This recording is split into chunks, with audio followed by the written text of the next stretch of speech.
Merci beaucoup. Bonjour à tous. Thank you very much, and good afternoon to you all. I'm delighted to welcome you here on this panel discussion. And the topic is dear to my heart, i.e., the role of the seniors in the company and in the society. So we have already given a number of information.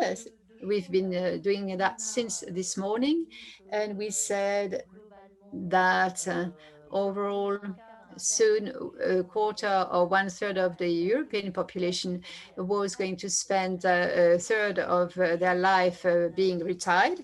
And we also said this morning that we were going to work longer, and this calls for two or leads to two questions. If we work longer, well, it means that we'll have to prepare for a better integration of the seniors within companies. And as you know, the rate of jobs for seniors in France is lower. It's lower by 6 points compared to the rest of the European Union. So a huge effort has to be made. And we'll have probably to resort to training systems, life throughout the life, training throughout the life. And the seniors within companies have expertise. It is useful to transmit the experience to the young people, and to spend one third of your life being retired. So what are you going to do with all this free time? This is a real question. What about the activities of the seniors?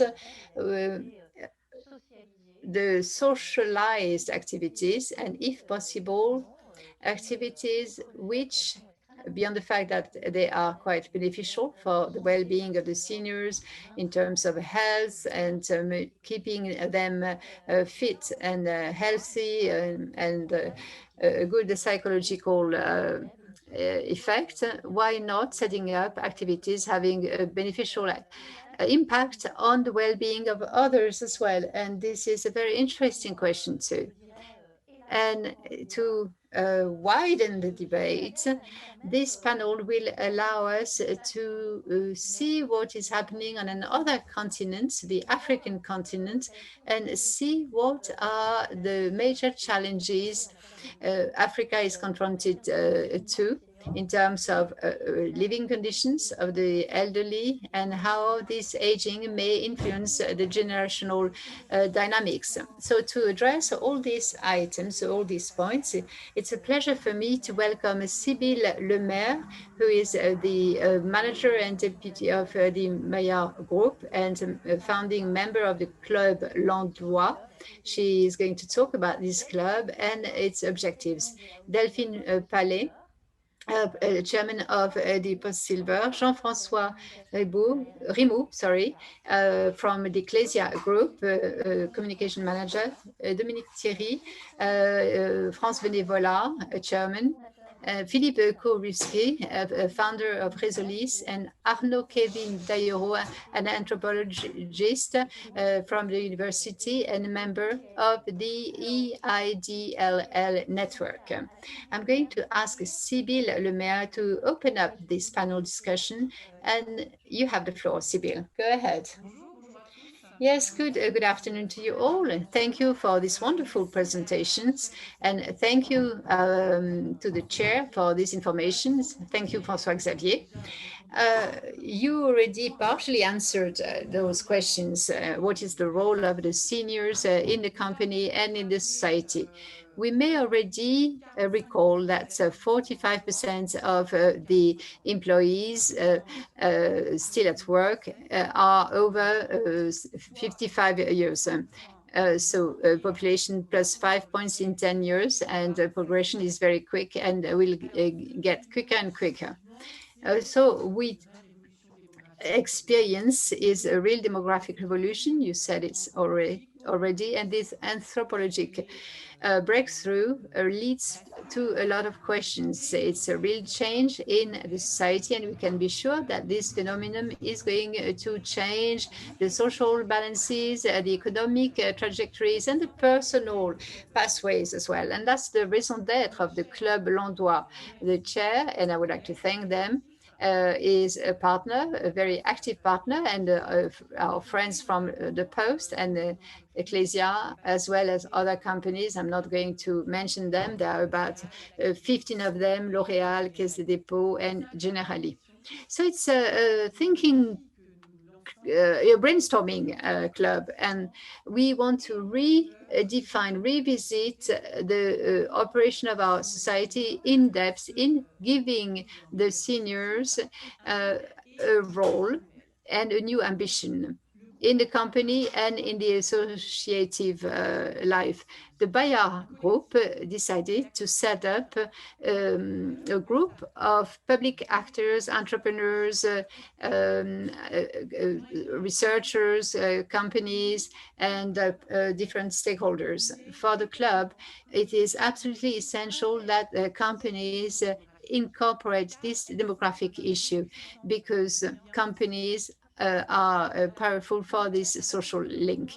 And with Club Landoy, we are wondering the following: the role of the seniors in the company and the role of the company for the seniors.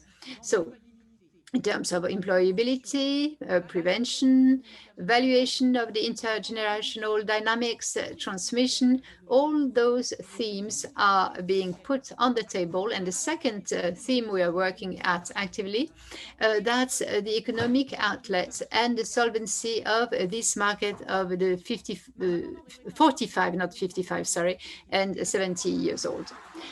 I'm going to talk about the value of the seniors, the responsibility, the authenticity, the capacity of transmission. The club is relying upon a survey carried out by IFOP, headed by Jérôme Fournier, with 4,000 respondents. On the question of experience, 74% of the employees of 45 years and more say that their past experience are valuable for others.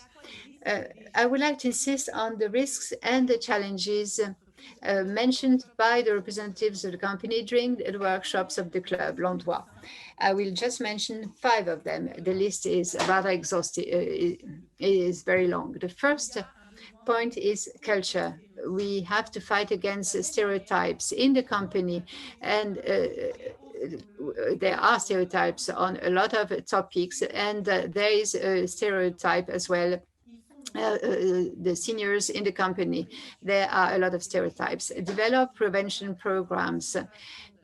We have to take into account this problem in the company with different challenges. The seniors have to take up, they act as caregivers, there are stereotypes and so on. In the Landoy survey, you'll find on the website, there is something which is very important: the feeling of usefulness in the company. This feeling is decreasing as you are getting older, and the company keeps on paying the employee 50% only of the pay. Mobility is important, of course, but we should also have not only an internal mobility within the company, but between companies, because for a retiree, they will spend another 27 years as a retiree, and they should be able to work for a company and association based on their expertise. Then, of course, we have to organize training courses. Only 22% of the employees have received a training course, and only 2% used the sponsorship, expertise sponsorship, only 2%. And of course, we have to support the caregivers working in a company. 20% of them are caregivers and work in a company. We work with the club And on one idea, which is simple, but at least it is clear enough, this is the Parcoursup for the seniors. What does it mean? We are asking the young people to make a projection over 30 years with an appropriate training, hence this education system. And why you wouldn't do that?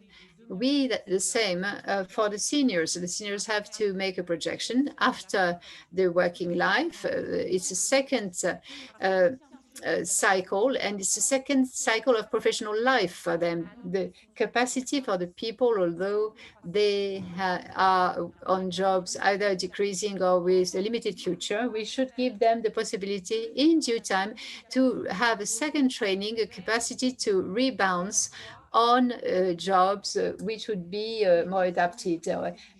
So we are working on all these issues. I'll be very brief.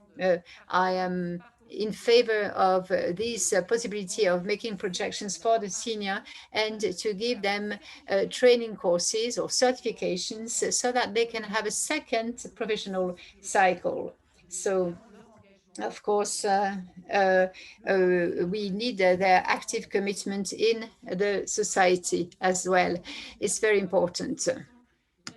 54% des dépenses en conso sont réalisées par les 50 ans et plus. Donc ça, c'est un premier levier. So 50% of consumption is 50 and over. And what we noted in our study is the social and economic contribution. Within the club, we consider them as active members of society, as volunteers and donors. 45% are on voluntary. 1 senior out of 5 is a helper, and 78% donate to children or people in their entourage, grandchildren. So in terms of social and economic contribution, we would like to be able to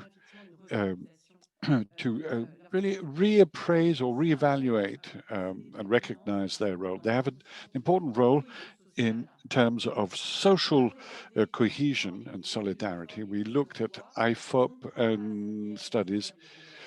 We don't believe in the generation gap, at least not from the side of the senior citizens, because there's the microeconomic element is the family, and the family has an important role to play and has played an important role in during the crisis.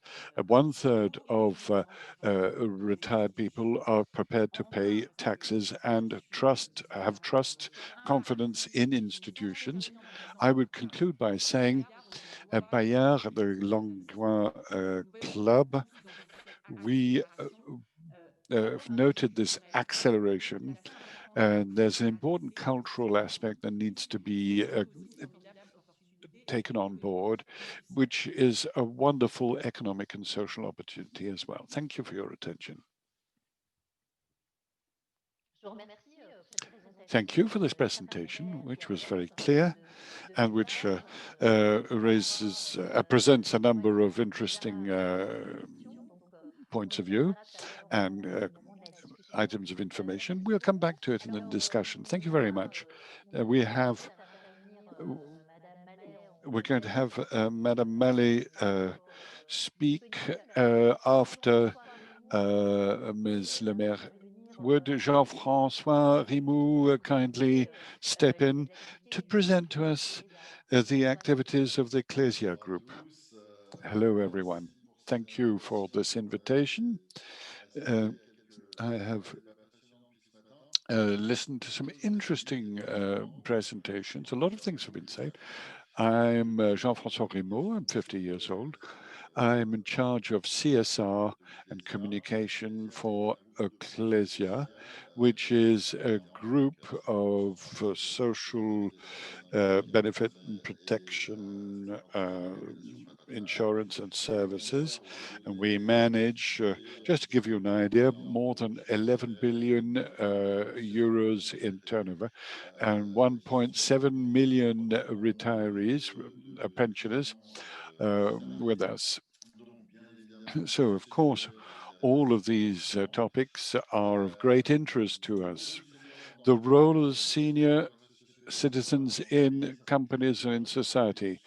So I don't know so much, but in companies, I wanted to talk about the fact that there is a cultural aspect that needs to be addressed. In a group such as ours, we have training sessions to prepare people for retirement. When I say this at a dinner party, people find this amusing.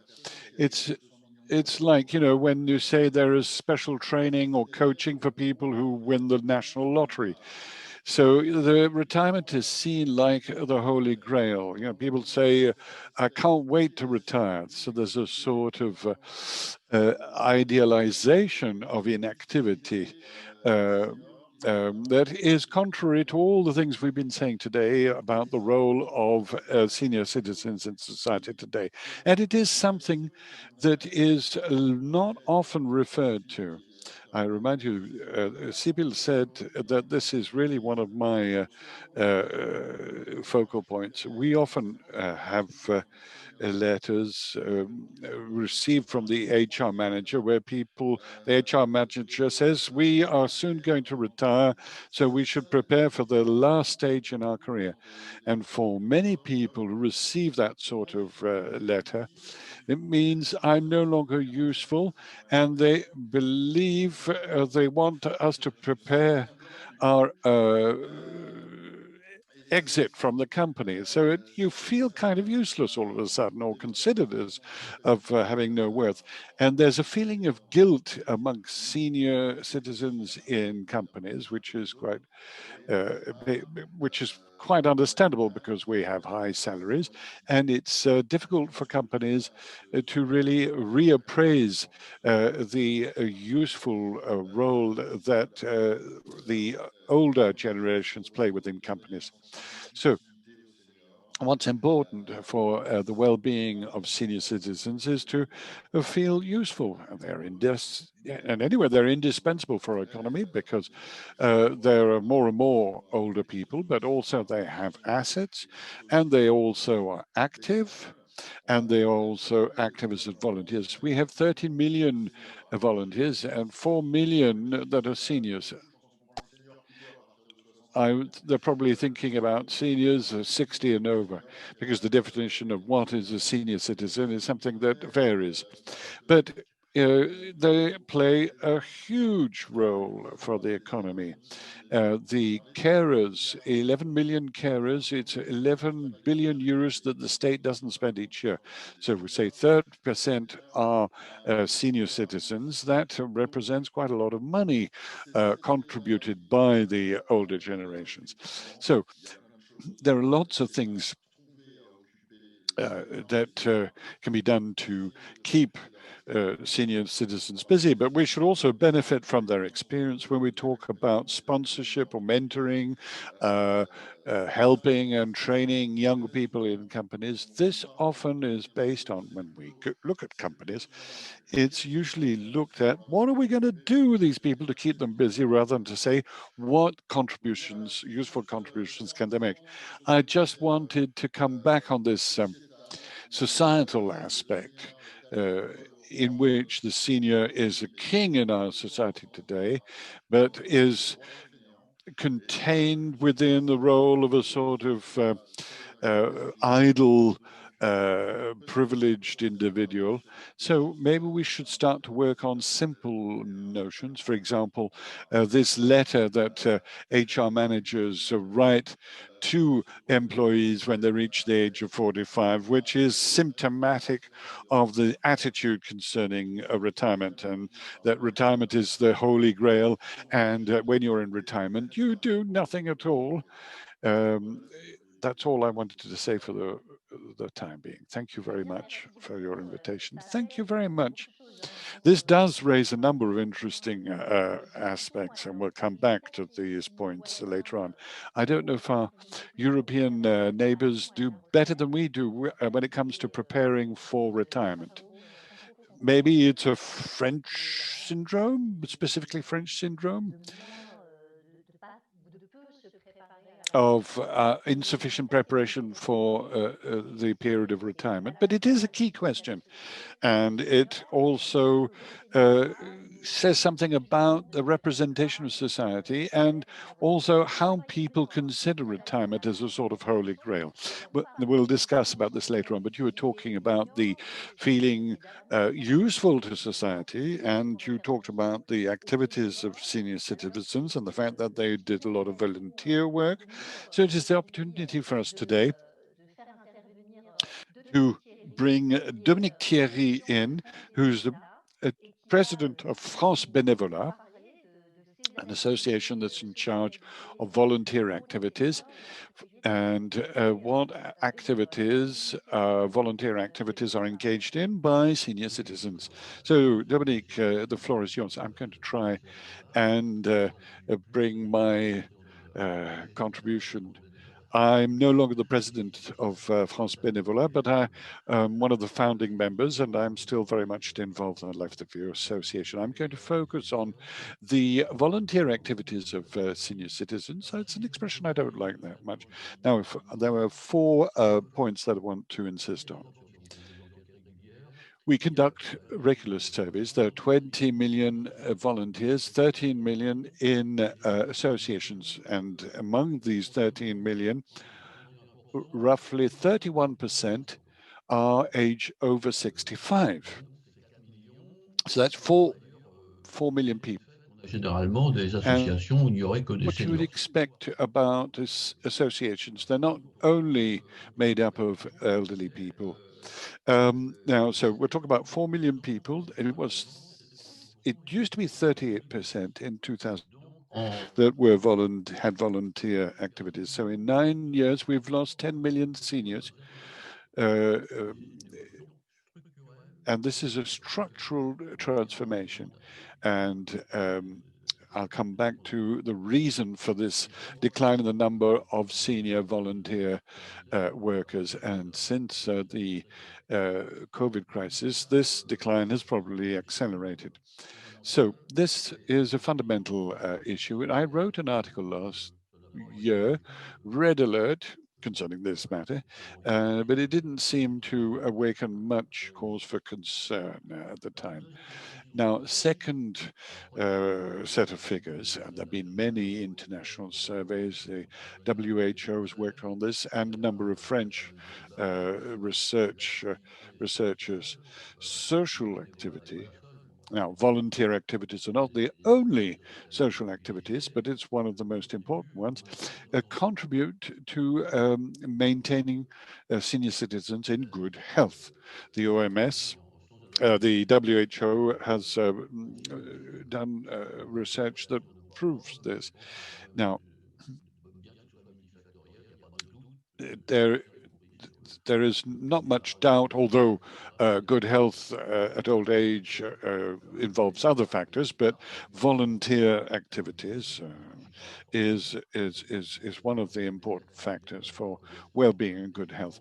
It's normal also when you think about it, because there is recognition that is attached to participation in volunteer activities. So there's a huge paradox here at the same time, because we say volunteer work is good for senior citizens and it's good for society.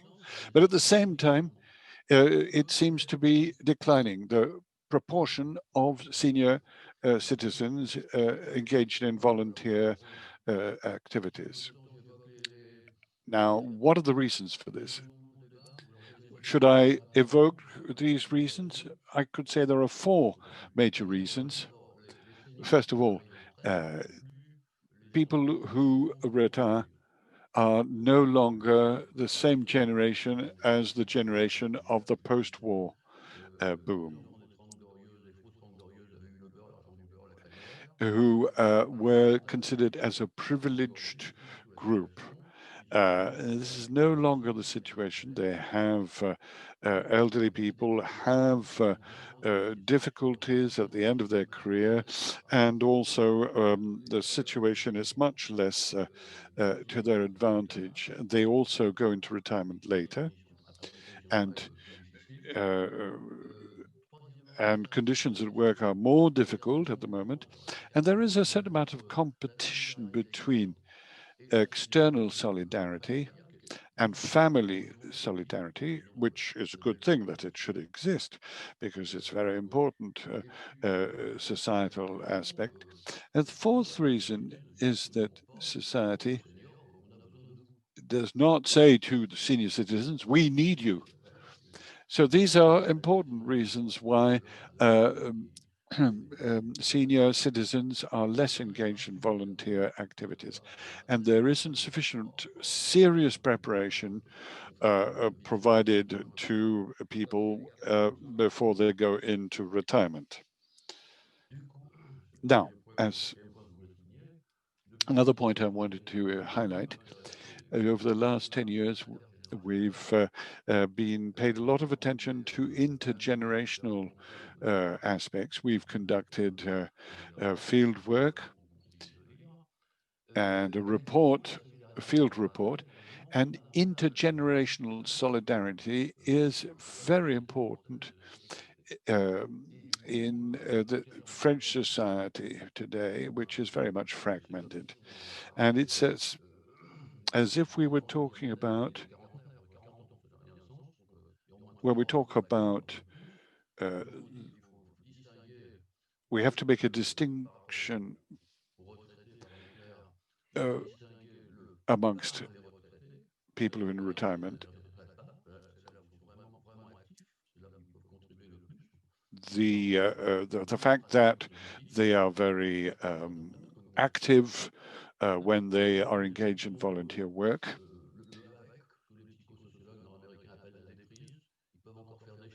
Then there's another category where people can still contribute, but they're less active.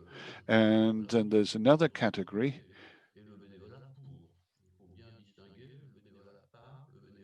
there's different categories of voluntary service or voluntary activities, therefore. And I would remind you that very old persons can continue to contribute. So we have done a lot of work on these different questions of intergenerational solidarity, the different categories of voluntary participation on the part of senior citizens. And we were quite pleased to, well, we were quite pleased at the beginning, but then after a certain while, we said, this is no longer enough. We need to go further.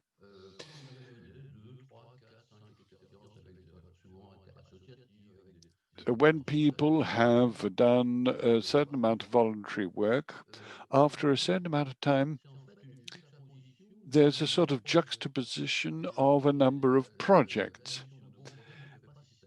And the addition of a number of disparate or fragmented projects doesn't really contribute to a sort of systemic approach, something that will be sustainable intergenerational solidarity. And that brings us to another dimension when it comes to voluntary service or activities. And I will hand the floor to my colleague Philippe KOURILSKY from Résolis. So we have decided that we needed, as an association, to embark on a number of partnerships that would enable us to go one step further in regards to intergenerational solidarity. Thank you very much for these comments. Thank you. So you've hand the floor to Philippe KOURILSKY, who will be able to talk to us about these different experiments in intergenerational solidarity. So Philippe KOURILSKY, the floor is yours. You have to open your mic.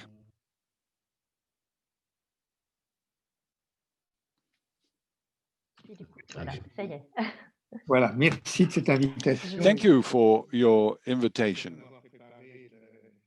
And thank you for having made this introduction. I'm not going to tell you about what you should do, but how you can do it when you are working in the field. And this is where the ecosystems Philippe talked about, Dominique talked about, emerge. Now I'm going to talk about methodology, because this methodology that's been developed during the last 8 years by Résolis, which is an association that is a partner of the Collège de France and France Bénévolat and Dominique THIERRY in particular. So what Résolis has decided to do is we realized that one of the problems of field work is a question of measuring efficiency. And we realized that we could improve efficiency of the number of things that are done in the field. So what we decided, we had to collect data. You can't optimize or improve ecosystems without data. And it's not statistics that are collected centrally in Paris that provide these data. This has to be done in the field. So Résolis has adopted an approach where we deploy students, sociology students in the field to collect these data. This also enables us to ensure certain quality of data, and we have a publishing arm within the association, so it was to be able to report back of these experiences in the field. Publications are free of charge, and there are many, many different experiments that are reported. So it's a scientific approach, the results of which are the following. And that is to seek to capitalize on best practices. There are a number of associations that are active in the field. There's not enough capitalization of best practices. Then also there is to promote these operations, but also to make appraisals or evaluations of what is being done. But when you talk about the economics of the situation, it's important to be able to measure things. And the fourth aspect, which is very interesting, it's an instrument that permits or enables cooperation.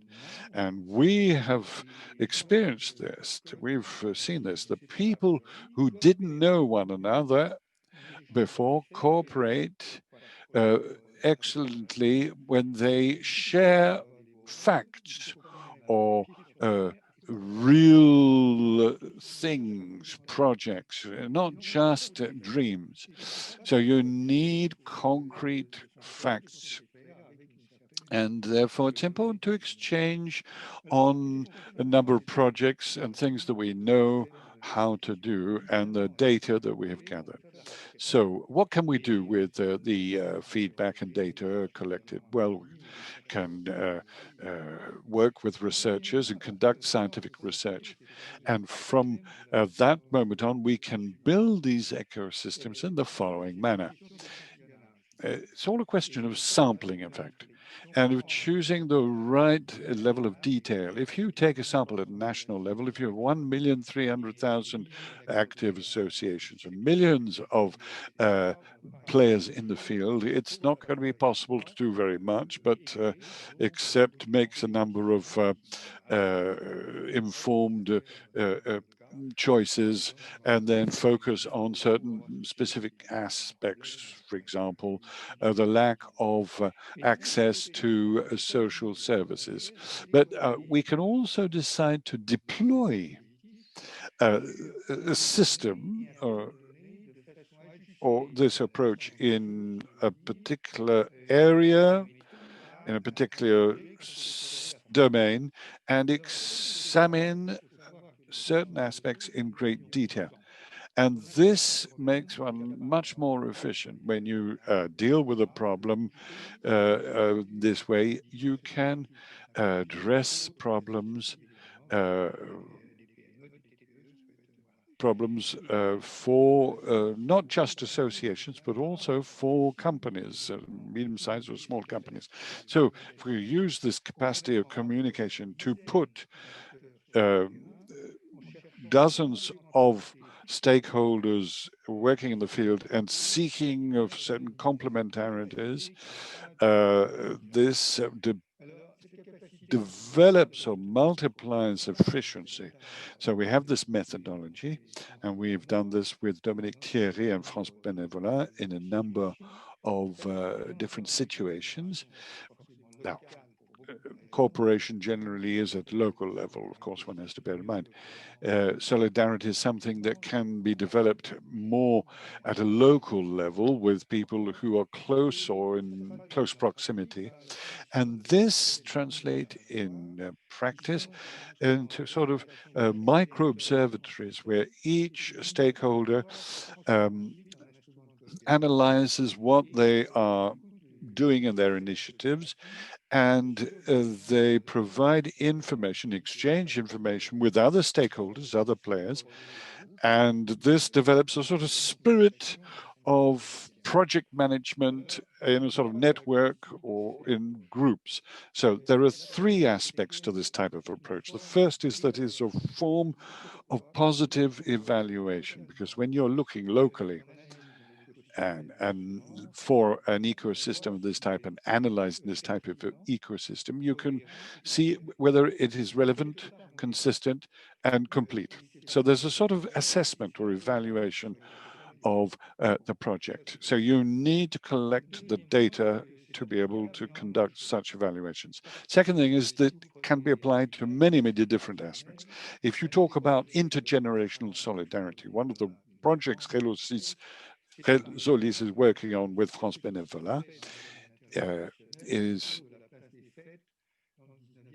what is being done in the 19th precinct in Paris around La Place des Fêtes. And there's a sort of ecosystem that has been developed amongst local organizations that cooperate for a number of projects. And this also applies to care homes. Care homes should not be isolated from the rest of society. And if we think of retirement homes as in an inclusive manner, they have much to gain and to contribute in this network of local voluntary organizations. And that is the underlying idea of this type of methodology. Another aspect of this methodology, all of this is formatted. Data are collected according to a certain format. Such systems are interoperable. So that means that different ecosystems will be able to ramp up or scale up to another ecosystem or another level of ecosystems. And the idea is to build, to construct a form of active and informative infrastructure or architecture that is more horizontal compared to a system in a country which is very much top-down. So this is the type of contribution that we are trying to make. Thank you very much.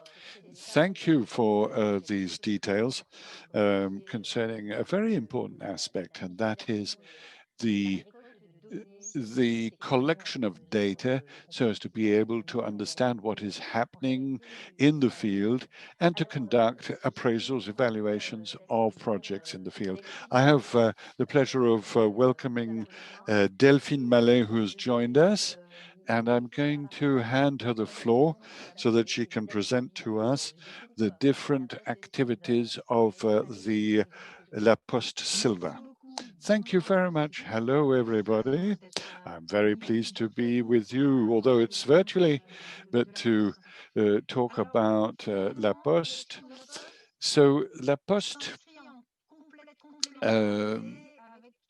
the approach we've adopted is really much in line and complementary with the things that have been presented. There is voluntary activities within associations at a local level, which needs to be developed and promoted. La Poste seeking to be complementary with the different players in the field to provide by providing services.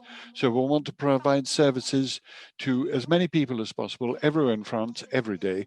And this is what we're seeking to do in conjunction with local players. Notre mission vis-à-vis de nos aînés, des seniors, to senior citizens, whether young or old, is to make many things possible.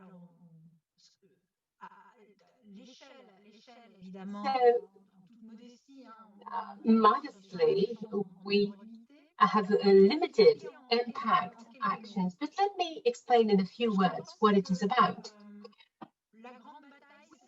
I believe that the battle is in the field of prevention. There are articles that are published when we try to calculate the number of care homes that will be required in the 10 years ahead because of the demographic evolution. But it is true and will be true if we still have the same number of dependent people, but our gerontologists will explain that dependence will increase. That is inevitable. So listening to this, we want to contribute somehow with other players involved. We want to contribute, but some things can be done. Therefore, we decided to explore two avenues, if you like. First of all, in the field of prevention, everything that could make sure that bonds remain, that people remain connected and active. We've talked about it. So we have visits at home with the mailman. Of course, you need to pay for this service. It's about subscription. So there are a few thousand people only who use the service, but this is an additional service with the remote monitoring that aims at making sure that all people's home is secured and the link with the family is not broken, thanks to the mail person. Secondly, it is an initiative that gives access to broader services. It's the fight against the digital divide. 50% of the people over 70 are not connected. So we have a modest action with 60,000 senior citizens who have access to digital service thanks to the Ardoise tablet proposed by La Poste. But this is a more general solution. It's not a tablet as such. It's access to digital services with support and hotline. So we try to adapt to what all the people may need in terms of supportive measures. For some of them, at least, of course, not for everybody, but for some of them. And that is a way for many senior citizens to try those digital services and to have access to e-administrative tasks, e-health, but e-banking as well, because the most used application is the banking system online. Ensuring a digital bond just to be included in the society using modern codes is part of the ideas we came up with. More recently, we also decided to take part to medical programs for early frailties detection or early disease detection. So that's sort of an assessment, if you like. It's training according to a protocol designed by WHO. And we are working on a pilot project with Toulouse Gerontology Hospital. And today we can properly train persons, male persons who work hand in hand with caregivers, with liberal or independent nurses, with doctors. We can contribute and have an assessment of any situation, of any situation of fragility, if you like.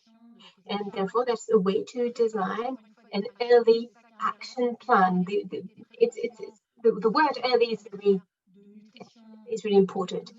If there's a problem in terms of nutrition or addition or balance or social bonding, then we can have a say. We can do something about it and efficiently act for a proper consideration of each situation with a link to the person himself or herself, with the medical team, and so on and so forth. So these are subjects we've contributed locally, of course, but with the capacity to spread and to implement national medical policy if required. The second big topic, in addition to prevention, I'd like to touch upon is when you identify those first frailties, you can support the best you can people who will become patients in the long run, because when people leave hospitals, usually they become chronic patients, and so they need to be delivered meals or drugs at home. So we do have a certain number of logistics service for over 100,000 patients. So there are specific service providers, and what we try to do is to focus on the patient's pathways. So we provide the delivery of medicines upon prescriptions, but also we provide other services like exercising. When old people can also get together to exercise, that's one option. So we try to explore many opportunities, many avenues. And when old people at some point get more fragile, we try to offer a whole set of services so that these people can lead their life as normally as possible, even though they are more fragile or they're sick. So that's a way to set old people free. It's a matter of maintaining capacities and also maximizing their capacities in their daily lives. Of course, that takes time. And many old people remain active. They're not necessarily dependent. And our job is to make all these options possible. Thank you so much for this description. That was really very interesting of all the services that you offer, which are complementary to other local initiatives that can cover needs from older people. Now, I'd like to hand over to Arnaud DAYORO, who will tell us about Africa, about the African continent. Over to you. Well, thank you. Good afternoon, everyone, and thank you for having me.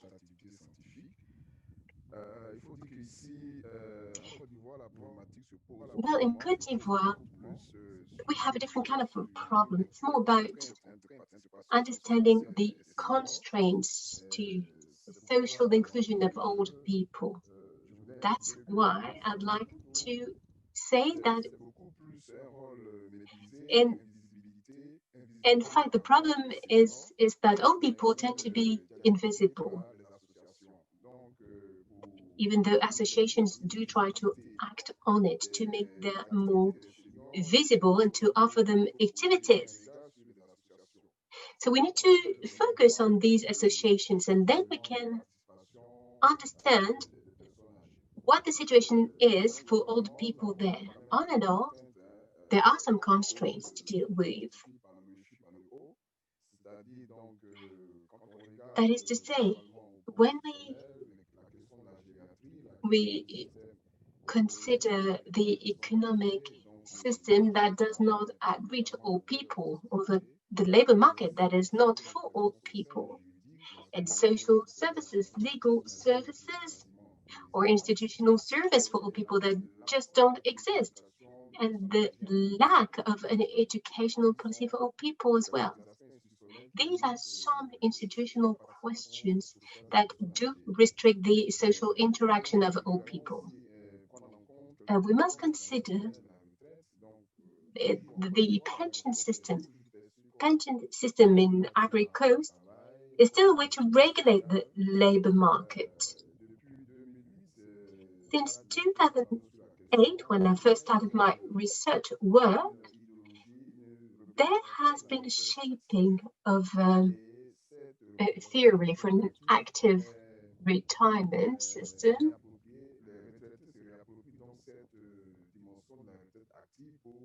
And that's a way for all people to take initiatives.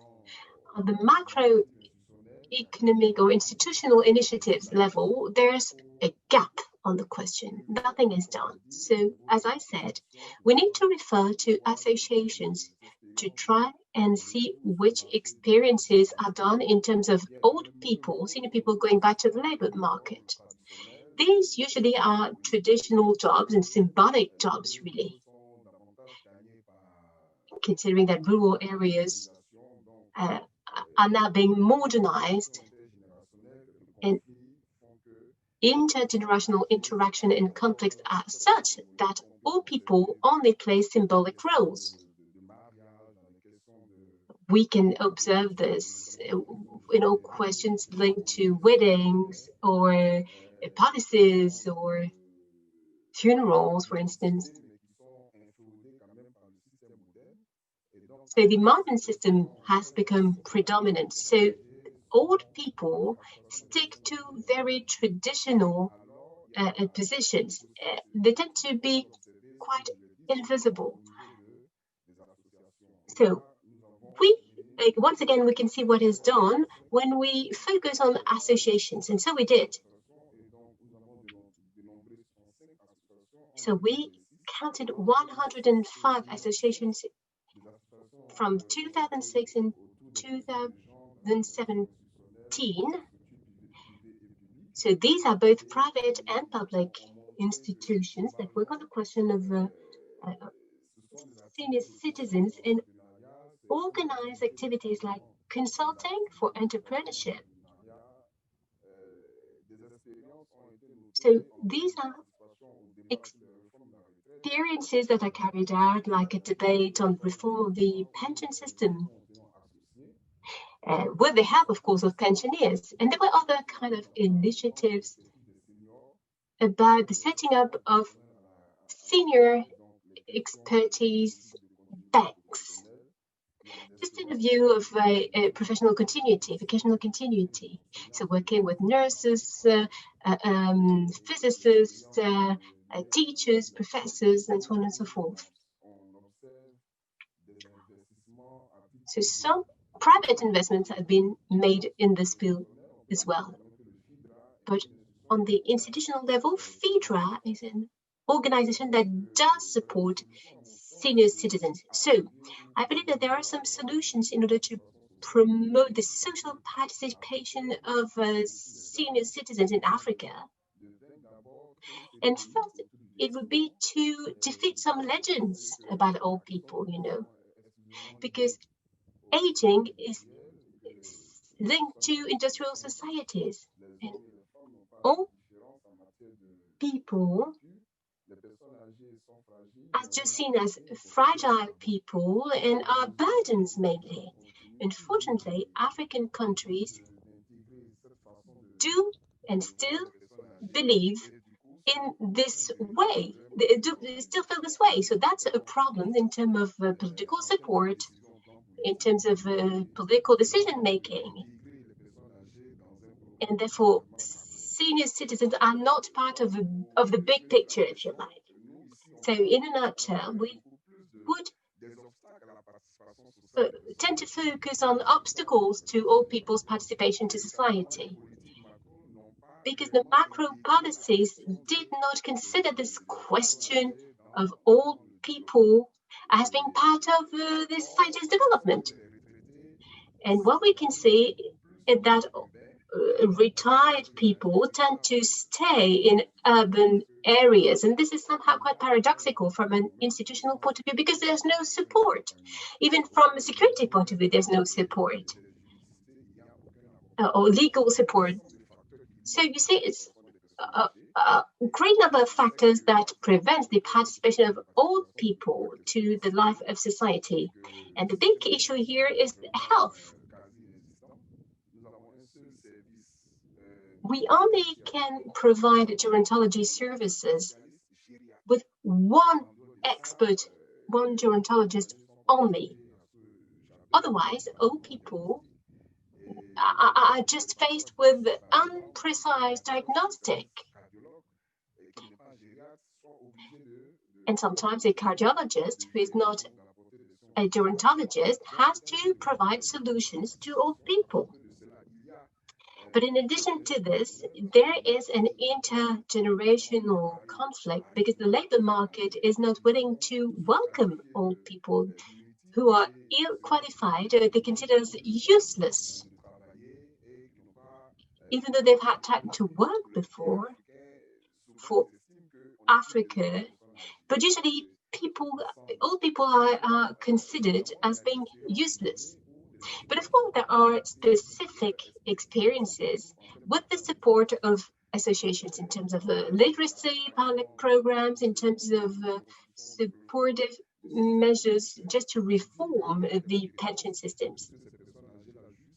So it is a way to recognize the skills and competence of old people. The only problem is that there is no formal structure, if you like, just to value and promote old people's contributions. When we consider the demographic situation in African country, Côte d'Ivoire especially, we would rather focus on the integration policies for the younger people. So it is a matter of institutional decisions, but it is also a matter of personal decisions. Because for quite a long time, these old people themselves have believed that retiring means that they have no kind of participation whatsoever any longer. So that's the situation in Côte d'Ivoire. And as I said, competences and skills are visible, but unfortunately, there is a lack of formal frameworks and formal actions. It's mainly associations who try to make the most of old people's skills and to utilize them not only for retired people, but for younger people as well. Thank you.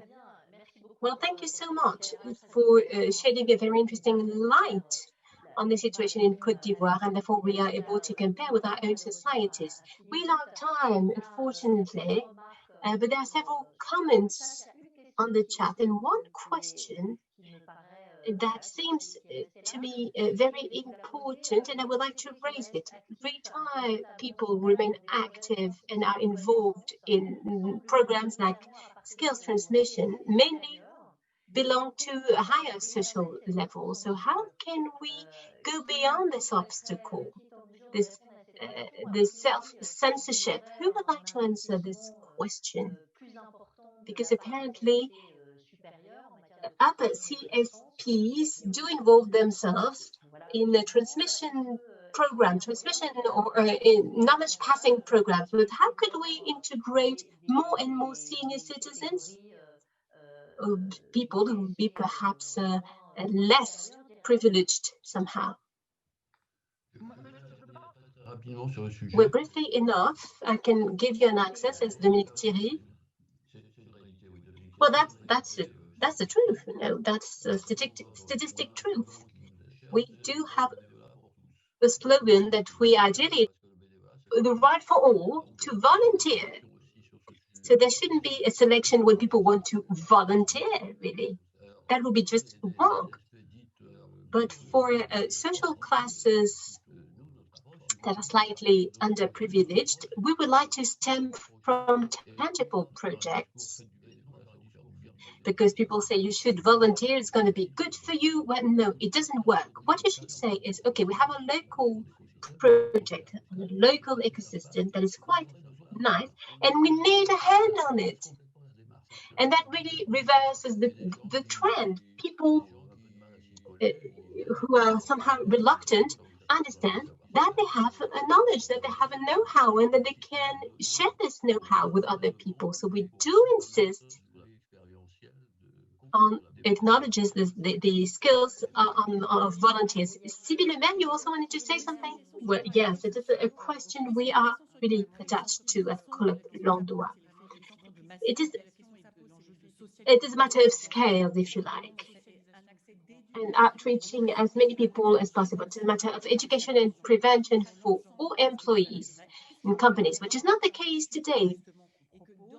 But when you path that we offer, it would become possible to somehow reconcile the will of some companies, and so people in companies to remain active, even though they don't know how to make this project realistic, matching the solutions that are already proposed in the field. So we need to connect these options. What is the tools you would make if you were to embark on a new activity?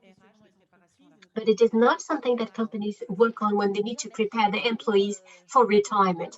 Well, thank you so much. Time flies. We have no time left, and I would like to thank you all indeed for participating to this panel discussion.